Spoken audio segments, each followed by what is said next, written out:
Welcome, everyone. This session brings the Windows and the Office teams together. We're here to talk about how you can modernize your apps using Windows App SDK. My name is Jeffrey, and I'm an architect on the Windows platform and developer team.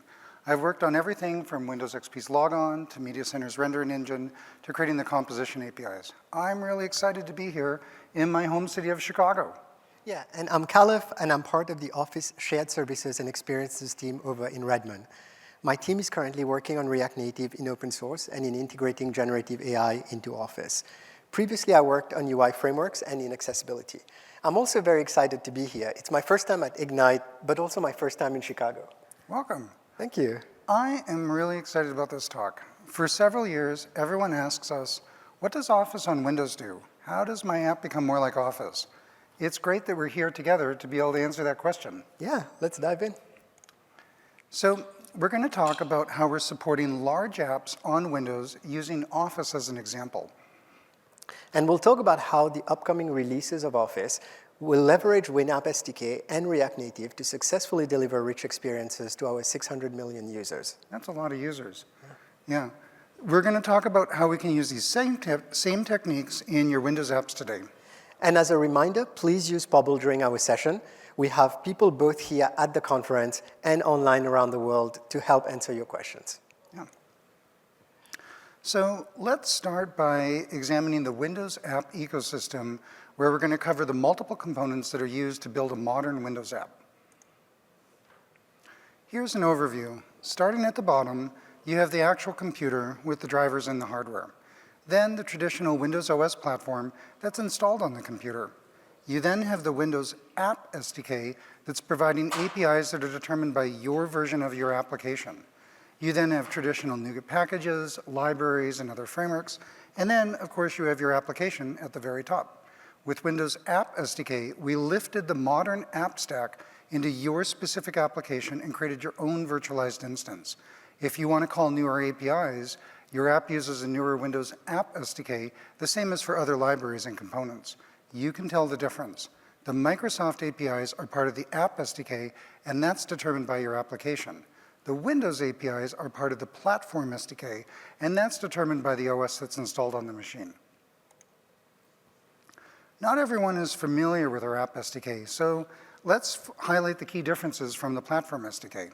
Yeah, WinApp SDK is designed to enable modern apps to incrementally adopt newer functionality in piecemeal updates. WinApp SDK also prioritizes predictable consistency to provide the latest Windows app functionality everywhere. And this helps apps run on Windows versions all the way down to Windows 10 RS5 and Server 2019 without requiring any OS servicing or IT admin updates, and is fully side-by-side. That's pretty much all 1.5 billion Windows PCs today in the world. Yeah. And WinApp SDK allows developers to choose when to pick up a new update, validate it, and then explicitly move their applications forward. So Microsoft supports and invests in a wide variety of different app ecosystems, all the way from Windows Native all the way to the web.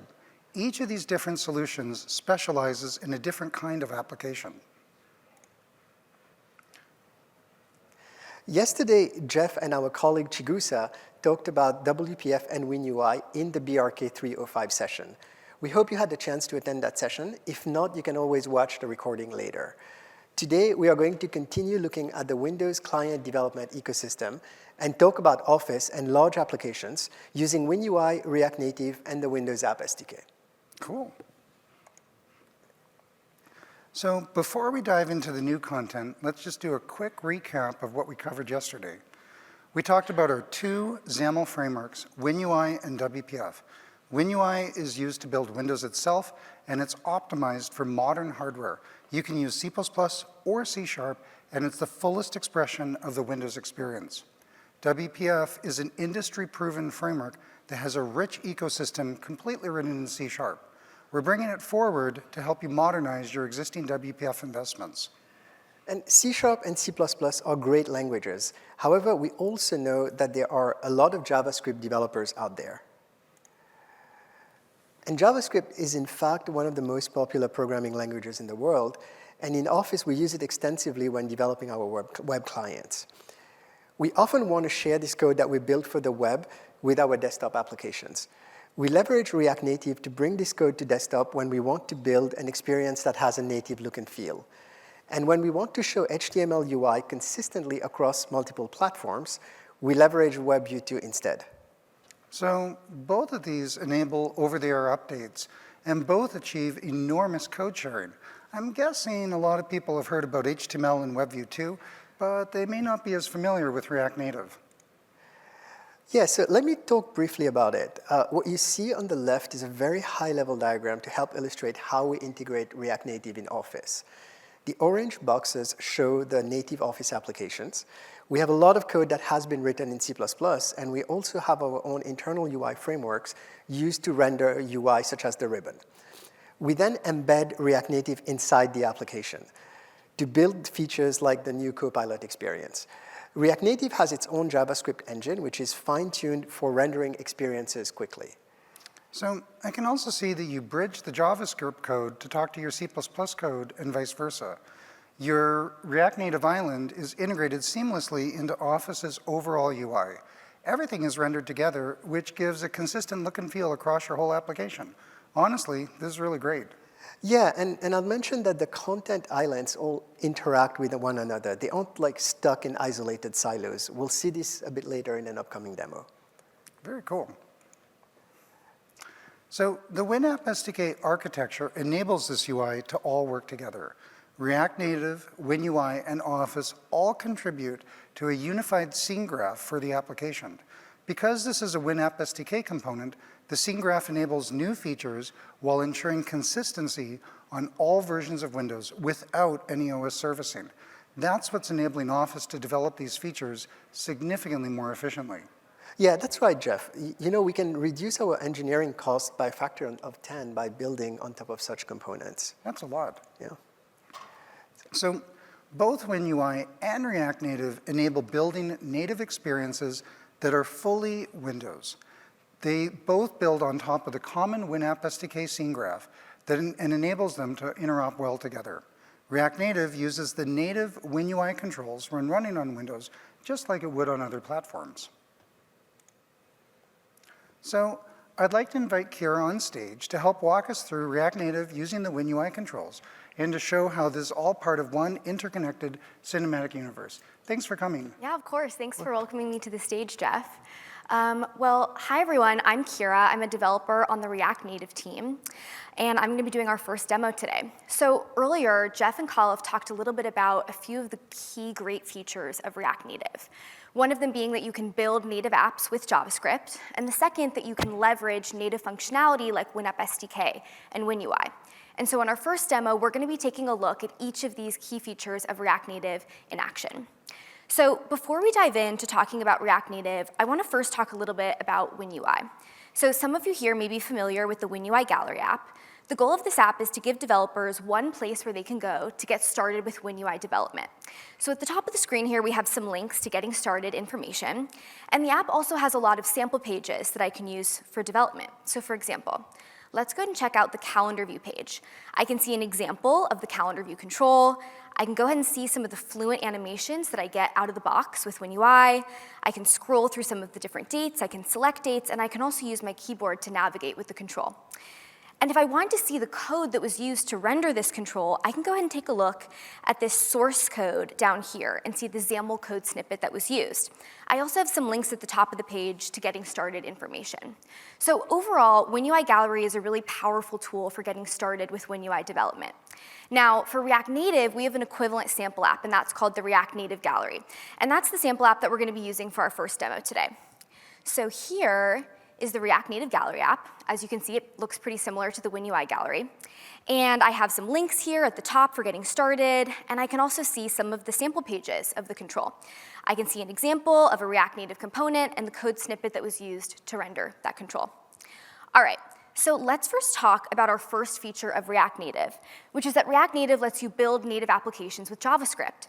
React Native Gallery is a Win32 application. It's truly native, but the source code for the app is built in JavaScript.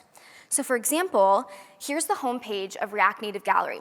As you can see, it's fully written in JS. And even better, I didn't have to rebuild my application at all during my development of this page. This is because React Native supports a feature that's very similar to hot reload. So let's go ahead and see this feature in action. I'm going to pull up my code editor one side, my app to the other, and I'm going to go ahead and try editing this header that says recently added samples to samples to show at Ignite. And if you watch this header as I hit save, we'll see that header immediately updates in my application. This functionality is really awesome because it means I'm able to develop a native app without having to rebuild or redeploy with each UI change. All right, so we've taken a look at how I can build native apps with JavaScript. Now let's take a look at how I can use native controls within my application. So with the latest version of React Native, I get out-of-the-box support for WinApp SDK. And all of our core components are written using WinApp SDK's scene graph APIs. So examples of core components include text input, text, and switch. Now, React Native's core components cover basic controls, but how does React Native support more complex controls like date picker or calendar view? Now, we could have built these controls from scratch, but WinUI already has fully featured rich native controls that support things like multiple languages, theming, and more. And so React Native chose to leverage WinUI in order to support more complex controls in React Native. So today, we currently support hosting the full suite of WinUI 2 controls, and our team is in the progress of adding support for hosting WinUI 3 controls as well. And I'm really excited to demo our progress on that work today. So earlier, we took a look at the calendar view running in WinUI Gallery. Let's go ahead and try adding this control to our React Native Gallery application. I'm going to head back to my app here, and I've already started a page for this sample, but as you can see, I haven't added my calendar view yet. I'm going to navigate to the source code for the page, and with one line of JSX, I can add my calendar view. I'll hit save, and I'll see that control immediately load into my application. I can see that it really seamlessly integrates alongside the rest of my React Native content, and I can navigate and use the control in the same way that I would in a regular WinUI 3 app. I can even pull up WinUI Gallery alongside React Native Gallery to see the two controls side by side, and I can see they have a really similar look and feel. All right, so let's say I want to add a little bit more to this sample. I want to add a header above my calendar view that displays whatever date is currently selected in the calendar. So I'm going to make a couple of quick changes to my JavaScript here. And I'm also going to use WinUI's onSelectedChanged event handler. And we can see TypeScript just loads up what that function should be. All right, and if I hit save, I can see my header has been added to my application. I can see that my WinUI control has correctly readjusted its layout to account for the new React Native content. And when I select a date, I see that date immediately loads into my header. So this functionality is really awesome to see because it shows as the state of my WinUI control changes, it can send that event data back to the JavaScript, and I can then use it within my app's JavaScript source. So it's a really great example of seeing how React Native and WinUI can come together to build great Windows experiences. So some of you may be wondering, what is the native code that's powering this experience? So here's a snippet of native code that was used to render the WinUI 3 control in React Native. And as you can see, we have that call to the WinUI 3 calendar view. Now, this control was written for me by React Native, or this native code was written for me by React Native, and I'm able to use it within my app's JavaScript source through that interop layer that Jeff and Khalef talked about earlier. So today we looked at one example of hosting a WinUI 3 calendar view, but ultimately the React Native team plans to support hosting the full suite of WinUI 3 controls, and we're really excited to ship this feature work soon. And with that, that wraps up our first demo, and I'll go ahead and take us back to the slides to summarize what we saw. So in this first demo today, we took a look at two of the key features of React Native. We first saw how React Native lets you build native applications with JavaScript, and then we saw how React Native lets you leverage native functionality like WinApp SDK and WinUI controls. Yeah, thank you, Kara. So this is really compelling. React Native has a great developer experience and gives us the ability to build cross-platform applications. But really what we're seeing here is React Native, WinApp SDK, and WinUI all coming together into a single offering to provide a solid development platform on Windows. Thank you for walking us through this demo. Yep, absolutely. Thank you so much. Okay. So these different UI frameworks all ship great Windows apps. So let's take a step back and look at the larger picture. We have a video that highlights what we've shipped this year in WinApp SDK 1.5 and 1.6, in WPF for .NET 9 that we just shipped a week ago, and in React Native. At Build this year, we announced a lot of new features coming to 𝗦UI and the Windows App SDK. And released at Build, 𝗦UI received a brand new an updated template in File New, making getting started easier than ever. In the experimental builds of Windows App SDK 1.6, we got to preview the anticipated 𝗦UI title bar control. This thing was hot, and now it's in 1.7 Experimental 1 and coming soon in 1.7 Stable. So give us your feedback over the coming months as we work to make it amazing. 1.6 also included that Tab View tear-out feature that allows you to tear out and snap tabs as smoothly as you do with Edge or Chrome. 1.6 also gave us native AOT support in Windows App SDK, letting your apps perform faster and take up less memory than ever. And just in time for that AOT compilation, we created a new 𝗦𝗲𝗶𝗸 plugin to help you analyze your WinApp SDK app's performance. But 𝗦UI and WinApp SDK didn't get to have all the fun. We also got to highlight the new Windows 11 Fluent theming support for WPF. It's available now as part of .NET 9. WPF also added support for dark themes and added support on Windows 10 and Windows Server 2019. WPF developers also got accent colors and their corresponding brushes and system colors, allowing you direct access to system accent colors and their variations. We loved hanging out with you at React Universe Conference in September, where we got to talk about the progress we're making on Fabric, React Native's new architecture. And today, with the latest version of React Native 0.76, developers can instantiate and experiment with React Native Fabric apps. The new architecture is bringing amazing features like a more performant renderer, experimental support for bridgeless mode, and integration of React 18 APIs. And now developers have access to WinApp SDK by default. And if you're looking to incrementally adopt React Native UI, you have the option to embed React Native Fabric into your existing 𝗦UI and Win32 apps.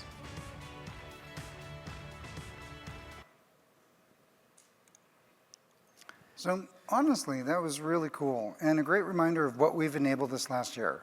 Let's look at how we're now using this to modernize Office on Windows. Yeah, so historically in Office, we used the Platform SDK for accessing direct 3D composition and input to render our documents at high fidelity with inking and touch support. However, to support multiple versions of Windows, we had to fork our code. In contrast, the Windows App SDK provides a single API that's available on all 1.5 billion PCs. This enables apps to write code once, adopt new monthly updates quickly, and still support multiple versions of the Windows OS. So Jeff, I see the new Windows Copilot Runtime is running at the platform level. What does that mean? You know, honestly, that's a great question. The specific AI models are downloaded as needed on all the supported OSs. You don't need an OS update to get a newer AI model. That's the purple box on the side. The APIs for the specific models run in your application are distributed with your application. That's the green box that's part of WinApp SDK. And then the runtime itself runs in the OS as a new secure system service, and it hosts the AI models across the multiple processes. That's the red box that's in the platform. Yeah, and these Windows Copilot APIs shipping as part of WinApp SDK are a great way to access these models and the NPU hardware. We're really excited about using them. Yeah, we're going to look at it a bit more. So you mentioned earlier that Office is a very complex product that already hosts multiple UI frameworks. How do you advance it forward with new technology comes along? So for Office, the composability of multiple islands is key. Any new technology that we introduce needs to interop with our existing tech stack. Over the years, we've integrated several UI frameworks, and we use each of them based on the unique characteristics they have and what we're actually trying to achieve. Also, Office is deploying JavaScript bundles over the air. That means that you can update your experiences without having to ship new versions of your application, right? Yes, that's right. So we have our regular shipping cycles, but we can also patch our JavaScript experiences faster if we need to, but like you're saying, by just deploying new bundles over the air. And we can actually do that across multiple operating systems. That makes a lot of sense. So, as we mentioned earlier, one of the highlights of React Native is that it allows apps to build experiences that are cross-platform. Here's Office's Copilot UI that's running on both Windows and Mac OS. It has similarities on both, yet it accounts for the platform differences, such as fonts, styling of the close button, and other design guidance. That gives it the full look and feel of a full native app. Yeah, Office has hundreds of millions of customers across desktop and mobile platforms who expect consistency between them. If a fast way we can ship experiences everywhere is through code sharing with React Native, WebView 2, and other cross-platform technologies. Mm-hmm. So let's look at some of those experiences that we use in React Native. Yeah, so in the interest of time, and to avoid potential networking issues, I made a video ahead of time for this one. And so but it's all live code. It's all live code. It's yes, all live. And shipping. So what we're going to do is look at islands of UI in Office rendered using different technologies. We will look at the navigation pane that was built using our native UI, the in-canvas Copilot, and the accessibility assistant built using React Native, and the document canvas all working together to build an experience. So let's start with a blank document. I will navigate to the View tab and open the navigation pane. This pane was built using our internal UI framework. And notice the Copilot experience between the ribbon and the document canvas. That one is built using React Native. I have a few days before I head back to Seattle, so let me ask Copilot for some things to do in Chicago. I'll go ahead and kick off that request, and as the results are being streamed back to the canvas, you see the navigation pane is being updated to reflect the new structure of the document. I'll accept these results using this dialog also built using React Native. Now I can use the navigation pane to navigate the different parts of the document. And let me also open the accessibility assistant just to be sure that all the content is accessible in case I want to share it. This is another experience that was built using React Native, and everything looks great. So what I'm seeing here is that we have 3 different UI technologies within their separate islands that are all working together in a single application. Exactly. That was actually really cool. So just to summarize, we looked at a few experiences that Office ships using React Native. There are many more, and they all take advantage of these web skills and tech to run on multiple platforms. So I took a few things away from that walkthrough. First, React Native is enabling Office to use JavaScript code while also providing a consistent look and feel for your app. React Native's also enabling Office to run cross-platform, but the experiences all feel native because they're fully native apps. And then finally, Office honestly is a great showcase for hosting multiple islands together and incrementally adopting new UI technologies. Yeah, exactly. Very cool. So let's look at the other changes that we've been making to support large apps on Windows, where we've been using Office as an example.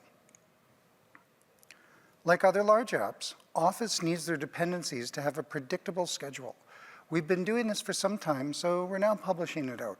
WinApp SDK's significant releases update twice a year, which is where most of the new features come in. These are 1.6, 1.7, 1.8, and they align to the spring and the fall timeframe. The framework packages are fully side-by-side. WinApp SDK's update releases are the dot releases, and they ship every month. They may introduce new features that weren't quite ready for a significant release. And new in 1.7, we're enabling applications to specify their update version to ensure compatibility when moving forward. We'll show you more of this in a moment. Yeah, and I just wanted to say this is very helpful. Thanks to this, Office can rapidly pick up new significant and update releases while maintaining a high level of reliability for our end users. And today there's 2 ways to ship this.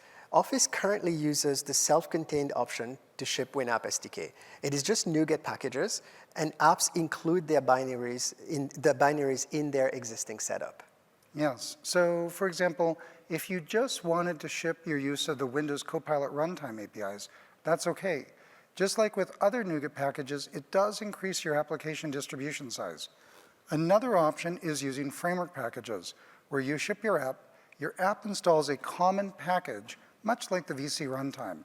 The install is shared by all apps using the same significant release. Yeah, so question, if Office wanted to move faster, how could we ensure the same update release behavior that we tested with? For example, we might want to move Word first, then Excel, and then PowerPoint, but all while using the same binaries. Yeah, that makes a lot of sense. Let's talk about that. So here's an example of what this is going to look like starting in WinApp SDK 1.7. In this case, the application tested with WinApp SDK 1.7.3, an update release, and then they expect this behavior. For example, if the order of some event delivery unintentionally changed, it could impact the app processing some user action. So if they loaded a newer version, let's say 1.7.5 of the binaries, such as from a framework package, they're still now going to get the 1.7.3 behavior. Yeah, this is really helpful, actually. It enables Office to move quickly while ensuring compatibility with what we've already tested against. Yeah, we want to support large apps picking up updates quickly. So notice that you can configure this in code so you can control your behavior dynamically.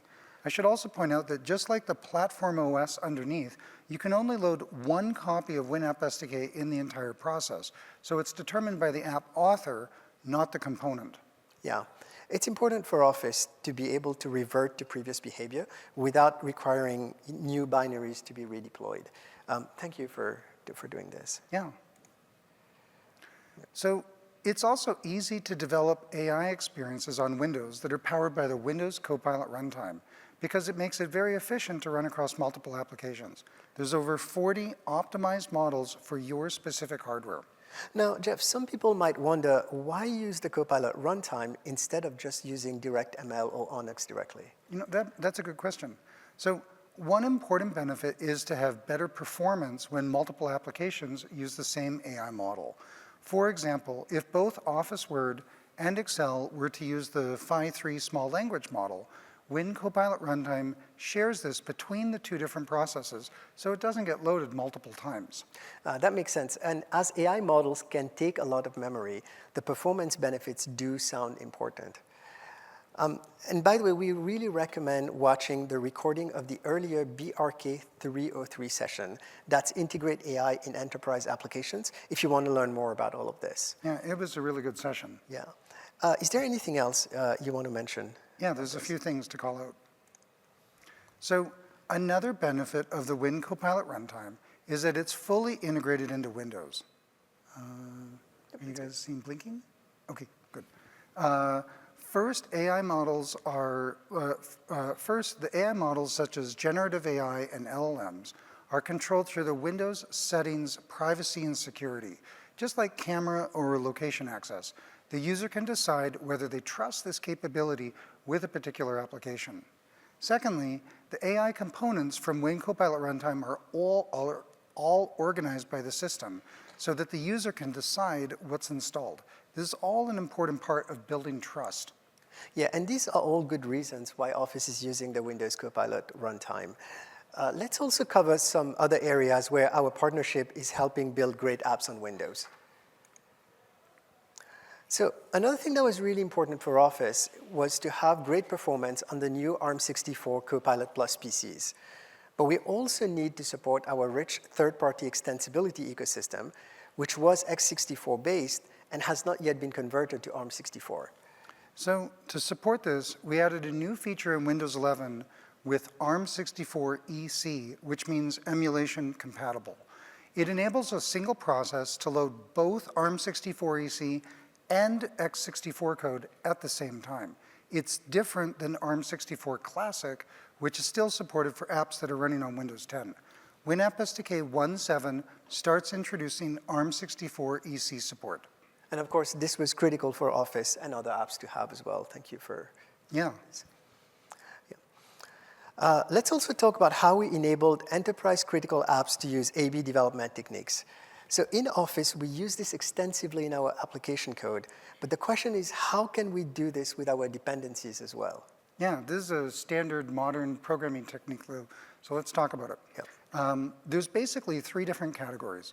Right now, you're compiling the code that's A/B inside of Office, right? Correct, yeah, that's what we're currently doing, but it does not scale. So can you walk us through some other options that we may have? Yeah, with the WinApp SDK update releases, we're actually doing the same A/B pattern inside all of our changes. So we're now exposing this out as something that the app can configure. With the significant releases, WinApp SDK does not do the A/B pattern around all changes. So instead, the app can deploy both the older significant release and the newer significant release, and then decide at runtime which to load. We're going to give a demo of this in a minute. Yeah, but before you do that, again, this is really great. It helps large apps like Office use A/B development techniques on our WinApp SDK dependency, which we could never do with most other dependencies in the past, including the OS platform updates itself. This model really helps Office maintain a high reliable service while it's updating the WinApp SDK dependencies. Yeah, it's pretty cool. Yep. So with this, let's actually do a demo of this A/B pattern, which you can actually use today. And then we're going to use it to pick up some interesting scene graph functionality that we were talking about a little bit earlier. Let's dive in. All right. So in our talk so far, we've covered a huge range from JavaScript in the web all the way down to Direct3D and hardware. For this specific demo, we're going to do something in the middle. In this case, I want to bring in the Compute Sharp library and use some WinApp SDK 1.6 functionality like the ahead-of-time compilation that we added earlier. However, my existing app is still using WinApp SDK 1.5. Part 1 is going to upgrade to 1.6 while supporting a runtime rollback to 1.5 in case anything went wrong. We want to give developers the confidence to be able to move forward quickly. To do this, I'm going to A/B deploy the dependencies for high reliability, just like we do in Office and in Windows itself. Part 2 will then use this new library and easily add pixel shaders into my app. And we're going to make this even easier to all do at once in the future, but you can do all of this that we're showing today right now. Okay, so we're going to switch over. Okay, so here I have my project in Visual Studio, and let's walk through a few key parts. So I have these two projects, version A loader and version B loader. This is what each of these is actually dependent on WinApp SDK 1.5 or 1.6. And you can see this all in the NuGet Solution Explorer. So version A loader is bringing in 1.5, and version B loader is bringing in 1.6. I have two copies of the WinUI gallery just to put it all together. This first version, the AB version, you'll see is still compiled against 1.5. And it also takes dependencies on these two loaders. That's how they're all going to get installed on the box at the same time. Then the scene graph version is what we'll use for the second part of our demo. So let's run this and see this running. So I have the AB selected. I'm running, in this case, as an unpackaged app, but I could do it as packaged too. And we just have some simple telemetry, in this case a message box, but Office or other apps could be significantly more sophisticated and do runtime techniques, determine if there were errors and something. We're just keeping it simple for the purpose of this demo. Yeah, that makes sense. Okay, now if we look in the modules window, we'll notice that that WinUI has not been loaded here. You can see here it hasn't been loaded. So let's say I'm going to go and say, yes, load the newer version. And then I've now loaded. The app is telling me that it was built on WinApp SDK 1.5, but it's actually running on 1.6. And let's confirm that in the modules window. So we can go down here. We can see here is the version of WinApp SDK 1.6 that the application actually went and loaded. And just to prove a point, let's run it again. And this time we'll say something's gone wrong, and we're going to load the older version. So we'll say no. Mm-hmm. And in this case, it's the same app. We didn't build or compile or deploy anything new. It's exactly the same. We just ran it twice. And in this case, we still built the app on 1.5, which is what we did before. Mm-hmm. But you'll notice it's running on 1.5. And we can confirm that in the modules window, right? We can go down here, and we'll see now it's loading WinApp SDK 1.5. So how did we do that? Oh, get out of zooming. Okay. So in this case, the decision came down to, we wrote a little bit of code here. And again, we did this all explicitly by hand. There wasn't any helper libraries or other things that we were using. And so we went and we just had our message box, which would be your application's runtime telemetry. And then we basically decided which of these two versions of WinApp SDK to load. We then had to figure out, okay, we installed both of them with our application. So we figured out the directory that the files would be in.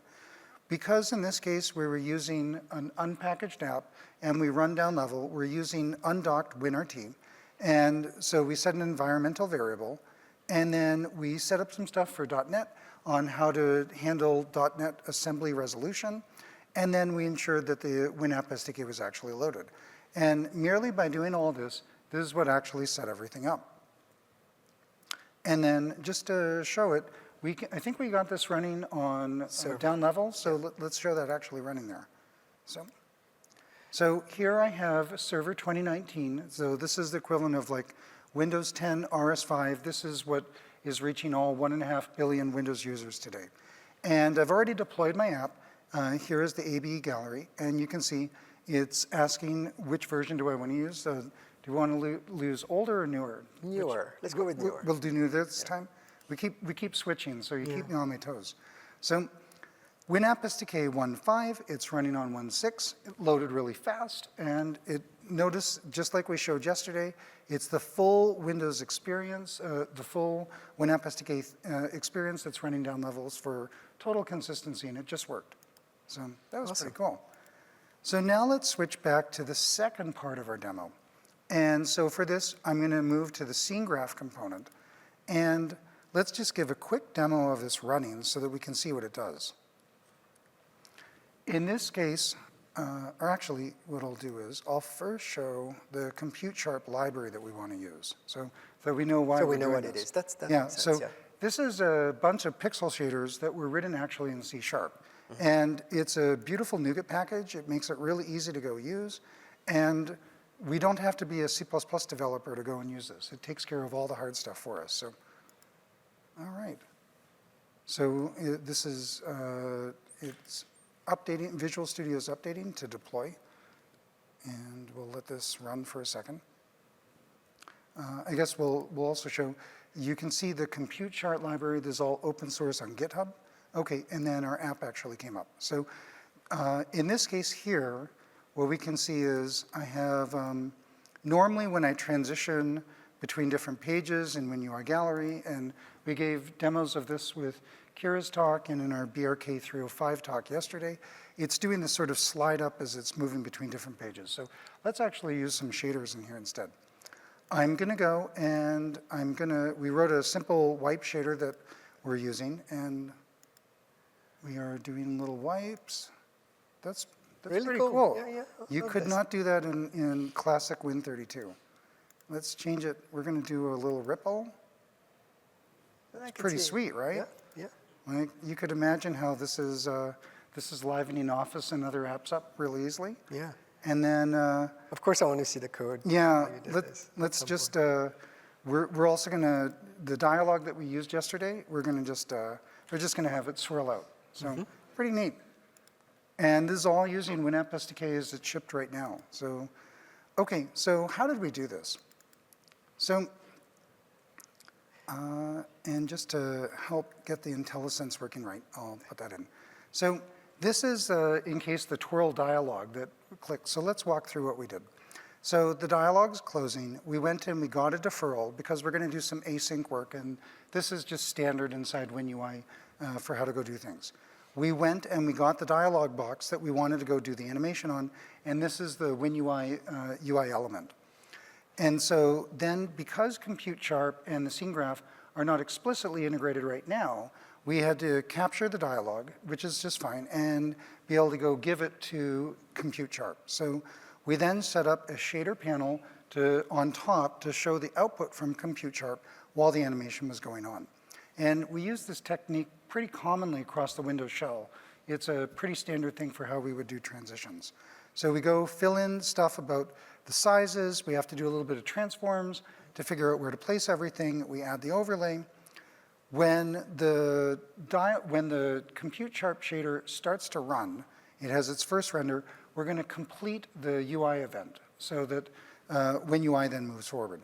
And when the animation has completed, we're then going to get rid of the overlay and continue interacting with our app. So, and yeah, it's all right there. And we're going to publish all this source code up on NuGet so that people can actually go step through it and run it and that. So let's actually look at the ripple shader. So this was the waving that we saw as the transition. So again, this shader is completely written in C#. You don't have to be a C++ developer to go do it. And the Compute Sharp library is using the Roslyn compiler extensions to convert the C# into Direct3D HLSL. So there's actually a whole rich ecosystem of shaders that people go and write and use and everything across a whole bunch of different products without being C++ developers. In this case, we're going to go and get some information about the locations on screen. We're going to normalize some stuff. And then we're going to do some wave math to basically compute the ripple. We'll compute where we were from the center and the distance and the wave height and direction. This makes it more ripply or less ripply and stuff like that. We're then going to add a little bit of chromatic aberration. This is when we separate the red, green, and blue components that you would see as part of the light frequency. And then we got to clamp so that we don't sample outside of the image because we don't want to try to use pixels that don't exist. And then we simply return the pixel value that exists. And there it all is. Thank you. No, that's really cool. I mean, the thing I like a lot about this, you mentioned this earlier, but that you don't need to be a C++ D3D developer and write thousands of lines of codes to get those types of shader effects. It's awesome. Yeah, and these are all things that exist in the Windows app ecosystem today. They're all coming together, and they're really easy to use to build great apps. Cool. All right, let's switch back. And so basically, in this demo, we showed two key things. First, we showed the application loading different versions of WinApp SDK depending on the policy that it wanted as a way of being able to have high reliability of moving to newer versions. We then also showed the flexibility of the scene graph that's powering React Native, WinUI, and Office in the future, and it's really flexible. Yeah, so, I mean, as an application developer, I took a few things from that demo. So apps can make decisions on which version of WinApp SDK they want to use at runtime. Mm-hmm. And we can use A/B techniques to move to newer update versions. Mm-hmm. And we can even use A/B techniques when moving to newer significant versions while enabling high reliability. Mm-hmm. And I think this is a huge deal for us because we measure our reliability in many nines. And keeping Office stable for our customers is obviously critical. Yeah, exactly. So let's talk about our key takeaways, and we'd like to invite Kira back on stage for us. So we hope that you've all found this very helpful, especially for building applications on Windows. Honestly, this is our favorite part of the entire presentation. We wanted to offer a sincere thanks for everyone and their apps today, because honestly, that's what makes the real Windows experience. Yeah, and we're finding WinApp SDK useful in Office. We hope that you will find it useful too for building your own applications. In summary, we looked at how Office modernized using Windows App SDK and React Native. We also looked at React Native, how React Native is adopting the scene graph, and WinUI, and how everything's coming together into a single cinematic universe. And then finally, we looked at the benefits of WinApp SDK and how applications can leverage it in a predictable manner. So if you want to learn more, there are a few sessions that we would recommend. In particular, as we mentioned earlier, the BRK305 session, where we talked about WPF and WinUI. But there's also a theater session, 537 later today, Accelerate Your Productivity with Windows Developer Tools, that we would recommend as well. Mm-hmm. And these are some additional resources on the main topics that we talked about today. Cool. Yeah. All great places to get started.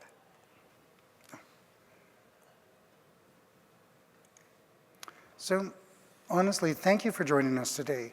Please fill in the survey and tell us what you found useful, because that helps us to know what to incorporate more of in future talks. So thanks everyone for coming.